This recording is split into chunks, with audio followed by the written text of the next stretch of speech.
अहोई अष्टमी व्रत कथा। 5 नवंबर को अहोई अष्टमी का व्रत किया जा रहा है। हर वर्ष कार्तिक मास की कृष्ण पक्ष की अष्टमी तिथि को अहोई अष्टमी का व्रत किया जाता है। इस दिन माता पार्वती की ही अहोई रूप में पूजा करने का विधान है। करवा चौथ के बाद अहोई अष्टमी पर महिलाएं संतान की दीर्घ आयु और सुखी जीवन के लिए निर्जला व्रत करती हैं।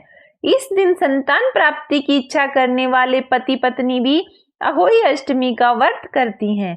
अहोई माता की पूजा के समय अहोई अष्टमी की कथा अवश्य सुननी चाहिए। मान्यता है कि अहोई अष्टमी का व्रत करने से और कथा सुनने से व्रत का पूर्ण फल मिलता है। तो आइए जानते हैं अहोई अष्टमी व्रत कथा के बारे में। अहोई अष्टमी की कथा सुनने से पहले अपने हाथ में 7 प्रकार के अनाज ले लें। अगर यह संभव नहीं है तो थोड़े से अक्षत ले लें। प्राचीन समय की बात है। एक नगर में एक साहूकार के 7 बेटे और उनकी 7 बहुएं थी और एक बेटी भी थी। बेटी की भी शादी हो चुकी थी, लेकिन दीपावली पर अपने मायके आई हुई थी। साहूकार की बहुएं दीपावली की साफ सफाई कर रही थी। ननद भी भाभीियों के साथ घर की लीपापोती के लिए जंगल से साफ मिट्टी लेने गई। जंगल से मिट्टी निकालते वक्त खुरपी से शाहू का एक बच्चा मर गया। इस घटना से दुखी होकर शाहू माता ने क्रोधित होकर कहा कि मैं तुम्हारी कोख बांध दूंगी। शाहू माता के वचन सुनकर साहूकार की बेटी सभी भाभीियों से एक एक करके विनती करने लगी कि वह मेरी जगह अपनी कोख बंधवा ले, क्योंकि साहूकार की बेटी की कोई संतान नहीं थी और उसकी भाभीियों की संतानें थी। ज्यादा विनती करने पर सबसे छोटी भाभी ने अपनी ननंद का दुख देखा नहीं गया और उसने ननंद की जगह अपनी कोख बंधवा ली। इसके बाद छोटी भाभी के जो बच्चे होते हैं वे सभी 7 दिन बाद मर जाते हैं। सभी बच्चों के एक एक करके मर जाने पर साहूकार ने एक ज्ञानी पंडित को बुलाया और इसका कारण पूछा।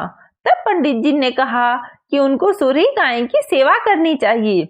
छोटी बहू सुरही गाय की सेवा में लग जाती है और उसका पूरा ध्यान रखती है।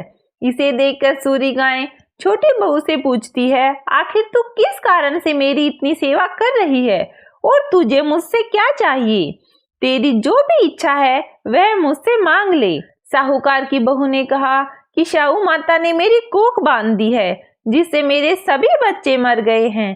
यदि आप मेरी कोख खुलवा दो तो मैं आपका बहुत उपकार मानूंगी। सूरी गाय छोटी बहू की बात मान लेती है और उसे लेकर वह 7 समुंदर पार शाहू माता के पास लेकर चली जाती है। रास्ते में जब वे एक वृक्ष के नीचे बैठकर आराम कर रहे थे तो छोटी बहू देखती है कि गरुड़ पक्षी के बच्चे को सांप मारने वाला होता है, लेकिन साहूकार की बहू सांप को मार देती है और गरुड़ पक्षी के बच्चे को जीवन दान देती है। इससे प्रसन्न होकर गरुड़ पक्षी की मां उनको सुरही समेत शाहू के पास पहुंचा देती है। वहां पहुंचकर छोटी बहू शाहू माता की भी खूब सेवा करने लग जाती है।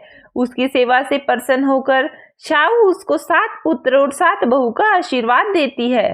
शाहू कहती है कि तूने मेरी काफी सेवा कर ली, अब तू घर जा और माता अहोई का उद्यापन कर।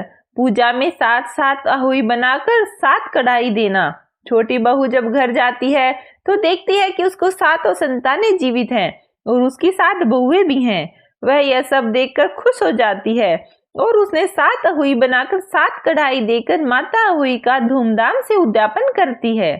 अहोई अष्टमी कथा सुनने के बाद अक्षत माता को चढ़ा दे या फिर 7 अनाज गाय को खिला दे। फिर कहें कि ए अहोई माता, जिस प्रकार आपने साहूकार की छोटी बहू को आशीर्वाद दिया, उसी तरह हमारे भी संतान की रक्षा करना और उसे सुख समृद्धि का आशीर्वाद देना। साथ ही जिस प्रकार छोटी बहू की कोख खोल दी, उसी तरह सभी नारियों की इच्छा पूरी करना। जय अहोई माता की जय।